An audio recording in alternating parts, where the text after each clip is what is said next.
holiday Kanika is back, and today we are on a cruise in the middle of absolutely nowhere.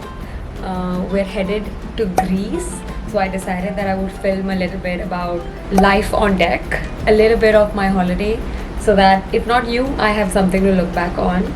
It's actually pretty cold, and whatever I've packed is not for the winters, so I'm dead. Today is actually the second day. I did not film anything yesterday. We were super tired, no sleep, just absolutely drained, ate, slept. We were in Turkey yesterday. This is not the kind of content that I film, but when I do travel, I like to make a video or two just so that I can look back at it. We're going to try to keep this light and fun. Yeah, let's go.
It is so incredibly quiet and peaceful. You literally cannot even hear the water. It's crazy. I just got done with the gym. I did try and film a few things on my phone. I'm not sure if any of it is useful because the gym was super crowded and I couldn't take like the camera and go. This particular gym is so beautiful because all you can see is blue waters. I'm gonna head over, take a bath. We have lunch at 1 o'clock and then we reach a port in Greece at 1:30. So I'm gonna get ready for that. And then I'm gonna take you with me to see whatever I see in a day. But right now, what I can see, you need to see.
Today is day 6th, 7th, I'm not keeping track. Yesterday we went to this beautiful town, actually a country called Slovenia. City-wise, super romantic, farmers market, the fruits and everything. Today is a relaxed sea day, which means that we don't have to do anything, but we have to do everything. So I woke up in the morning at 7 o'clock. We went to the jacuzzi. It's currently 8 o'clock. I'm come back. We're going to change, head over, get some breakfast and lunch, then dinner.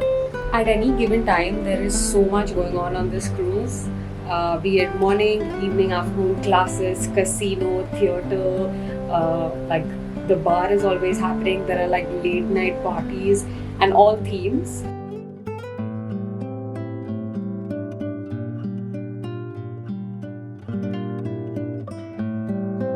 It's funny how when you are younger, everything seems attainable, simple and effortless, like the world is at your fingertips.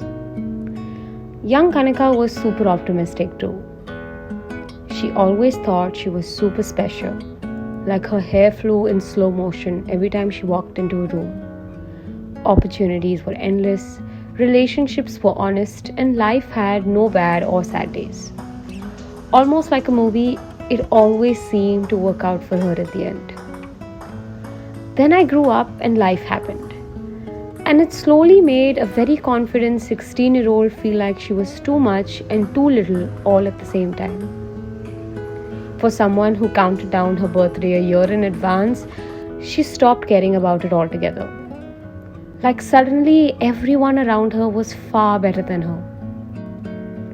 Like she was a nobody in a room full of somebodies.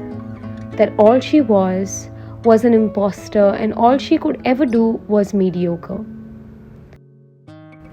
Those meltdowns, breakdowns, breakups, rejection, the constant comparison and competition, the failure, suddenly made her feel like just maybe that's all she was.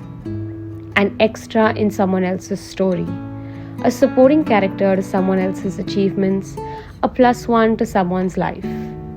And so all of a sudden, I doubted everything I did, questioned every opportunity that came my way, second-guessed every decision. And what they say about your 20s being your time to shine had in fact made me feel like I was lost and disconnected.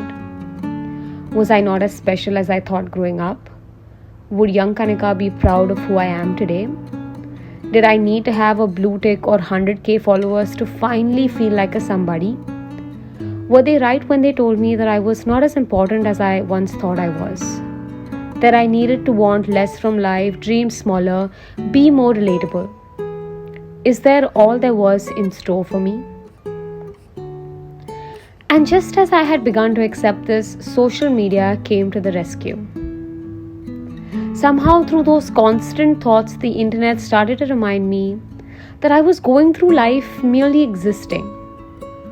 I was waiting around only to celebrate the big wins. Maybe when I achieved everything on my bucket list or bought myself a house or made it to the Forbes 30 under 30, I would finally be allowed to celebrate life. But that wouldn't be the life that would make me happy.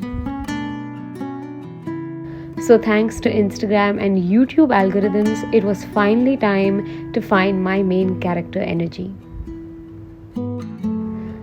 And that's what I did. I did everything in my power to get outside the comfort zone and forcefully try to live my best life.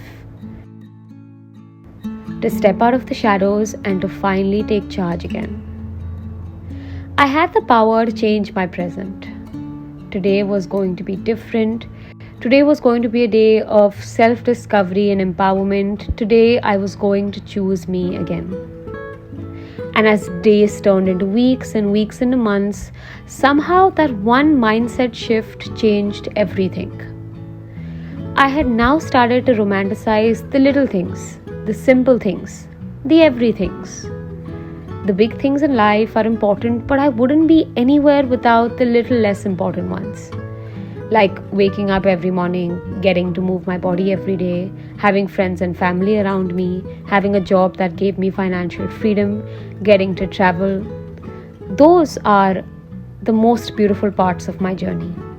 The little things that I was not appreciating enough.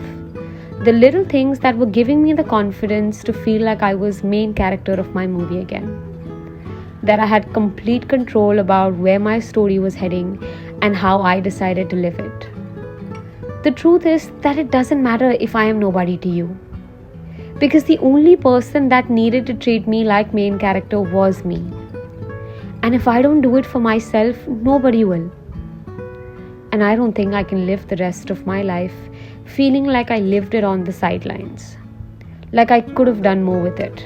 I could have taken more risks, celebrated more birthdays, go places overdressed, be loud and take more space.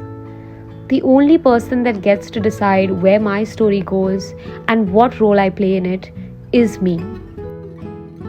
The only person who is responsible for my happiness is me. And the only reason I was feeling like I was not enough all this while was me. So take this as your reminder to create your own story, to write your own script, to direct it in whichever way you want it to be told. This is your reminder to start living your own movie again. And as far as the slow motion hair flying is concerned, I think I've got that part covered.